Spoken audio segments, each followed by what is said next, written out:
Halo kawan-kawan, kembali lagi bersama gua Rocky. Kali ini gua yang akan menemani kalian di Suara Juventini kali ini. Kali ini ada yang berbeda nih, ya kan? Seperti biasanya kita online. Kali ini kita suasananya over. Yoi. Mantap.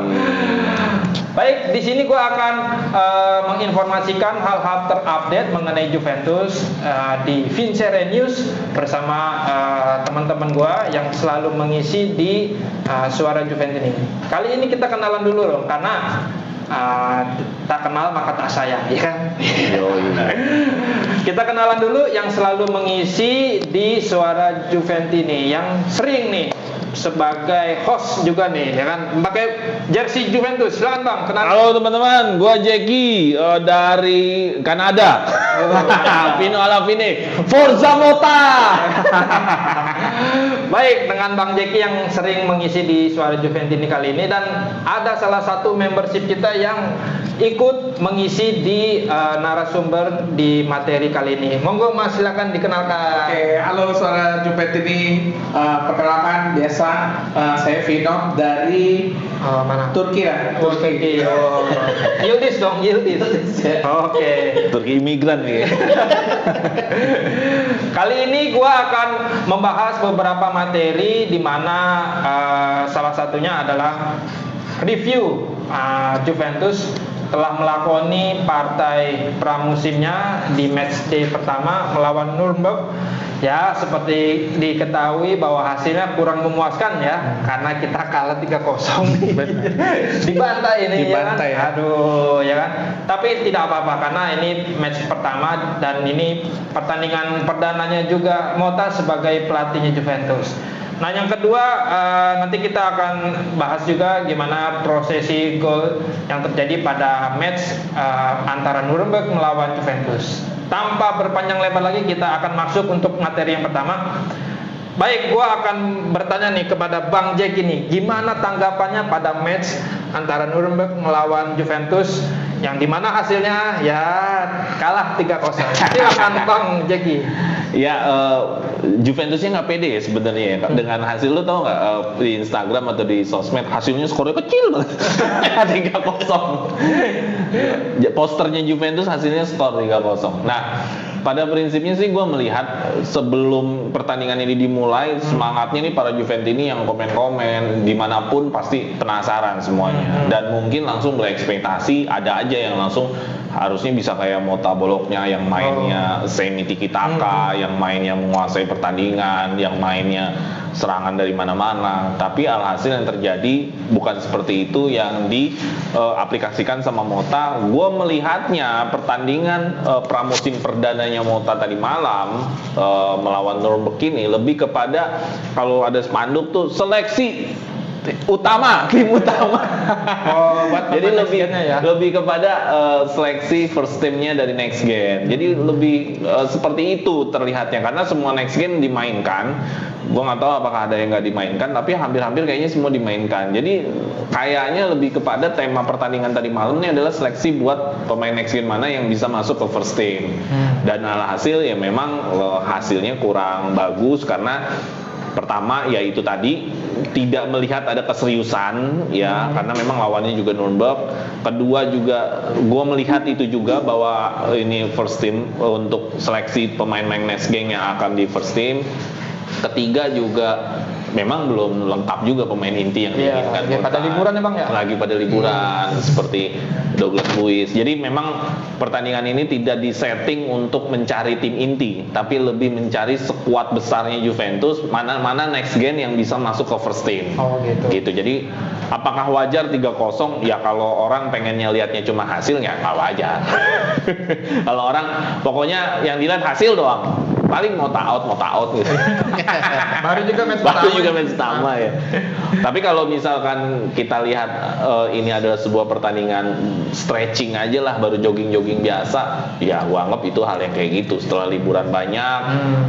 Tapi ya hal yang paling senang gua lihat kan udah ada mulai yang debut di Gregorio, terus ada kayak debut Turam, Kabal. Nah, itu tuh hal-hal yang debut-debut seperti itu kan juga menjadi turning point juga lah buat pertandingan tadi malam. Kira-kira begitulah. Jadi pertandingan ini lebih kepada kepada kayak penyelenggaraan untuk siapakah yang masuk first team. Audisi. Audisi, lebih audisi doang. Ini bukan mencari bentuk permainan. Gue nggak melihat itu. Jadi ini bukan mencari bentuk permainan, tapi lebih kepada siapakah pemain next gen yang akan bisa ke first team. Oke, baik. Terima kasih Bang Jeki atas pendapatnya. Nah, kalau Bang Vino bagaimana nih? Apakah samakah dengan Bang Jeki? Apakah punya pendapat tersendiri nih mengenai match antara Nuremberg melawan Juventus? Gimana? Silakan tanggapannya. Oke, kalau menurut gua sih dari ngelihat cara bermainnya ya memang masih jauh ya dari harapan ya. Cuma kayak yang dibilang sama Bang Jeki tadi ya, itu emang serba nanggung ya. Nanggungnya adalah pemain-pemain intinya juga belum datang semua. Terus mau menerapkan pola yang seperti apa juga kayaknya masih ngeraba-raba ya. Sayangnya pemain-pemain yang sebelum-sebelumnya udah inti yang agak senior ya, kayak kita lihat semacam Gatti, terus Miretti lah ya. Miretti kan hitungannya meski muda senior gitu. Dia belum bisa ngelit si squadnya ini gitu. Jadi semuanya tuh ya udah kita kayak nonton ya audisi terus next gen partai next gen lah itu sebenarnya. Cuma sisi positifnya meskipun hasilnya nggak oke gitu ya, yang bisa dilihat kalau gue sih kayak ada beberapa pemain yang mungkin bisa dilirik nantinya sama Mota buat bisa masuk ke first team sih. Kalau gue lebih ke situ aja. Oke. Melihatnya pertama. Cuma kalau secara hasil sih harusnya nggak gitu-gitu banget ya. Karena kan lawannya juga bukan dari kasta Liga 1 ya. Iya. Kalau nggak saya Di second league-nya di Bundesliga ya, Ya. betul-betul harusnya sih lebih baik ya. Cuma ya itulah, karena kan Juve ini kalau gue bilang sekarang ini lagi kayak potong orang-orang yang kemarin banyak deadwood itu mana titik-titiknya. Nah itulah mungkin juga si yang senior yang harusnya bisa ngelit masih bingung gitu, karena kan semuanya serba baru gitu kan, dari taktik yang sebelumnya ke taktik yang Mota ini belum berjalan gitu. Emang harus lagi ngelihat individu mana nih yang bisa dibawa ke first team nantinya gitu sih. Oke, baik kalau gitu. Terima kasih Bang Vino. Nah, buat dikit aja nih buat pertanyaan kalian. Kan kemarin kalah nih. Apakah ini juga mempengaruhi juga buat mental tim? Walaupun di sini istilahnya pramusim ya kan. Menurut Bang Jeki, kalah seperti ini apakah nanti bisa menjadi tolak ukur ke depannya menjadi lebih baik lagi kah? Apakah ini 3-0 nih kepikiran nih ya kan, jadi buah bibir di sosmed atau berita di Italia sana? Ya kalau misalkan ada yang menyangka ini pertandingan final Chelsea, gila ya. Itu orang gila berarti yang nyangka ini final UCL, terus drop mentalnya, terus sudah bisa menjustifikasi bahwa Juventus gagal. Nggak bisa lah, ini baru pramusim pertama, baru mulai lagi, jadi nggak ada istilah ini kena mental apa segala macam. Kalau ada pemain yang kena mental gara-gara kalah 3-0, ini mendingan coret aja dari Juventus menurut gue sih. Ya bener. Lah lu ibaratnya baru mulai pertandingan awal melawan Nuremberg yang nggak jelas, terus tiba-tiba pemainnya kena mental misalkan gitu. Ya menurut gue nggak pantas lagi di Juventus. Menurut gue mereka tadi malam kalah, mereka emang tahu kali kalah nih, karena memang bukan permainan yang dihasilkan dari situ, cuman lebih kepada setidaknya kita keringetan lagi lah, setidaknya kita main bola lagi lah, Panasin mesin dulu gitu loh. Orang Mota di konferensi persnya bilang sendiri kok, ya setidaknya kan hal positif dari gua ke Jerman adalah kebersamaan. Ya memang waktu itu kan gua pernah bilang bahwa ke Jerman itu bondingnya yang diharapkan. Ya memang gua setuju itu bondingnya, karena dia akan bersama-sama setahun lebih gitu loh, sampai Piala Dunia kan setahun. Jadi kalau lo nggak punya bonding yang kuat, tengah perjalanan udah bisa WA nggak dibales tuh. Besok latihan nggak dibales, ya kan besok ketemu sama Mota, gimana sih nggak balas-balas? Nah ini bondingnya kan harus kuat gitu maksud gua. Ya kira-kira gitu loh. Jadi kalau pemain kena mental, mendingan dia nggak cocok di Juventus, dia cocoknya jadi fans Juventus. Kenapa? Karena fans Juventus bisa aja udah kena mental. Iya betul. Ya karena 3-0 ya kan. Gitu kira-kira. Baik kawan-kawan, kita masuk ke materi kedua di mana proses terjadinya gol antara Nuremberg melawan Juventus pada friendly match kemarin nih, ya kan. Di situ kita bukan membahas golnya Juventus, tapi membahas kebobolannya Juventus, ya kan? Iya, benar. Mohon maaf sekali nih ya kan kita karena kalah 3-0. Nah, kita berbicara nih mengenai proses terjadinya gol pada match kemarin. Kita ke mana nih? Bung Ceki dulu nih ya kan. Gimana menurut Bang Ceki nih? Kira-kira proses terjadinya gol kemarin tuh seperti apa? Karena gue lihat kemarin Jalo itu kayak kena sirup nih ya kan, tiba-tiba bengong, lah gol ya kan. Nah, apakah Bang Jeki punya pendapat tersendiri? Silakan Bang Jeki. Berarti Jalo kayak dicolek ya di ATM ya? Iya. Kayak gitu. Kena gendam. Kena gendam. Oke, gue melihatnya bahwa Jalo atau siapapun proses 3 gol ini kacau semua memang. Kenapa? Karena ada kesalahan individunya yang lumayan besar di sana persentasenya dibanding kehebatan dari Nürnberg menciptakan gol. Kalau gol pertama aja itu kan bisa dilihat bahwa Barbieri itu rasa-rasanya terburu-buru, dia kurang tenang, akhirnya itu bolanya itu hampir mau tabrakan sama Locatelli, diserobot sama pemain Nürnberg dan tiba-tiba pemain Nürnberg kayaknya dengan mudahnya aja lewat dari pengawal Jalo dan akhirnya gol. Jadi gue lihat gol pertama ada Barbieri juga di situ yang punya invest terhadap kesalahan dari gol yang ada. Terus yang gol kedua juga ini sebenarnya skema dari Nürnberg yang lumayan bagus. Nürnberg itu bermain overload, dipenuhin dia di sisi kanannya mereka atau di sisi kirinya Juventus. Hampir semua pemain Juventus ketarik ke sana sehingga ada pemain yang melebar dari sisi Nürnberg itu masuk ke dalam kotak penalti yang nggak ada penjagaan dan minim penjagaan dari Weah. Karena waktu itu si Kabal sama si Gatti dia udah megang satu-satu, jadi otomatis tinggal Weah. Nah, Weah kayaknya juga nggak siap kalau ada 2 pemain yang udah masuk dalam kotak penalti. Aksi defensifnya, respon defensifnya dari seorang Weah juga nggak terlalu bagus-bagus amat ternyata. Dan akhirnya terjadi gol. Walaupun di situ ada skema Nürnberg yang bagus, tapi gue melihat ada sisi Weahnya juga, respon defensifnya dia ngebaca pertandingannya kurang baik. Nah, gol ketiga ada lagi kesalahan dari pemain kita yaitu Guan Cabal yang kalau gue lihat Guan Cabal sebenarnya dia sudah sangat dekat sama orang yang menggolkan. Cuman anehnya kenapa dia nggak mau intercept? Kenapa dia tidak bisa membaca arah bola? Kenapa dia tidak bisa menutup jalur passing? Itu yang gua sayangkan gitu loh. Maksudnya apalagi itu pemain baru kan Cabal kan. Jadi pemain baru yang mungkin nilainya masih oke, baru Thuram sama Di Gregorio. Nah, Cabal ini ya gue juga melihatnya dari awal memang cadangan sih.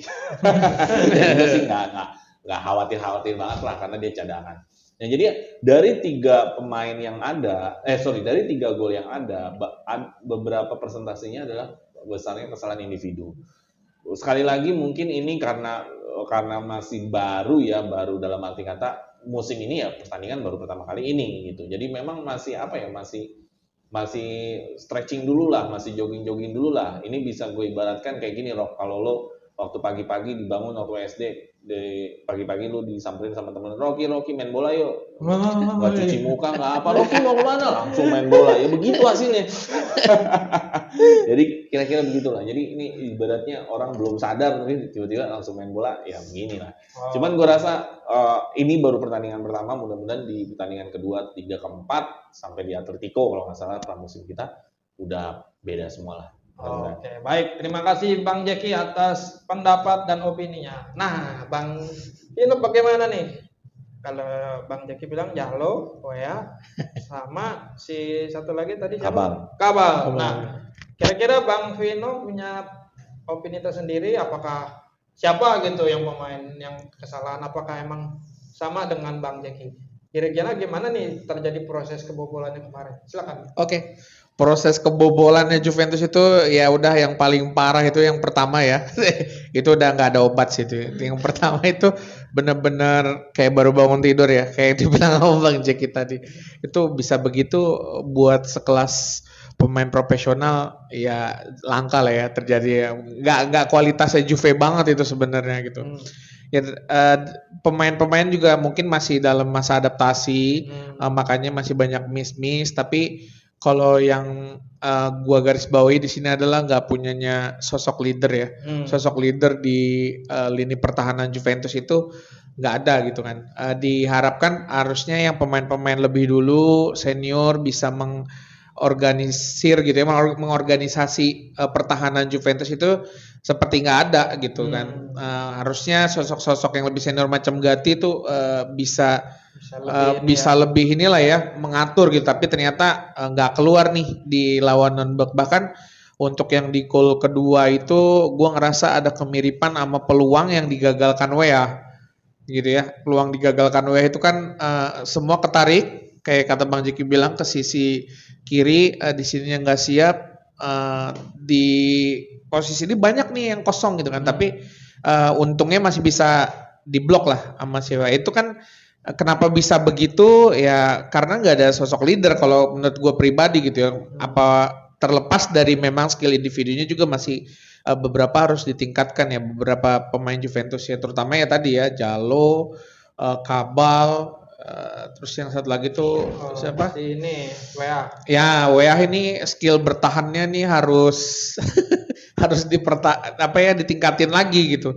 Karena kalau dari sisi menyerang udah mulai ada perubahan ya, peningkatan lah ya, berani nusuk ke kotak penalti, tinggal defense-nya. Mungkin itu kali yang ngebuat dia sama pelatih sebelumnya juga jarang starter ya, karena pelatih sebelumnya kan harus defense banget gitu. Semua juga. Siapa tuh? Aduh, itu kesayangan Juventus. Pendukungnya ini. Opa. Ya itu aja sih. Baik, terima kasih Bang Pinop, terima kasih Bang Jeki. Oke. Kita akhiri aja materi kali ini. Terima kasih kawan-kawan yang sudah bergabung di Suara Juventini kali ini. Nah, bagi yang ingin berkesempatan atau kayak Bang Pinop nih, monggo silakan membershipnya diaktifkan di channel Suara Juventini. Dengan begitu kalian bisa beropini, berpendapat seperti Bang Pinop ini, ya kan? Jangan lupa di subscribe juga serta di share kepada kawan-kawan bahwa ada channel yang bisa beropini seperti kita ini, ngobrol santai mengenai Juventus, hobi ya kan mengenai yang sama itu ya Juventus. Dan jangan lupa juga nih ditulis juga di kolom komentar baik itu saran, kritik maupun apapun kayak gitu, maupun yang mungkin yang suka dengan Juventus, siapa pemain favoritnya bisa di situ. Jangan lupa juga untuk di like juga, karena dengan begitu kita bisa lebih baik lagi ke depannya. Akhir kata terima kasih baik para narasumber Bang Jeki, Bang Pinop. Oke. Mudah-mudahan kita bertemu lagi di lain kesempatan. Dan Juventus juga bisa menang terus ya kan, nggak kalah mulu nih ya kan. Nggak kalah mulu, baru kalah sekali. Iya, baru satu kali. Akhir kata dari gua terima kasih. Vino alla fine. Forza Juve.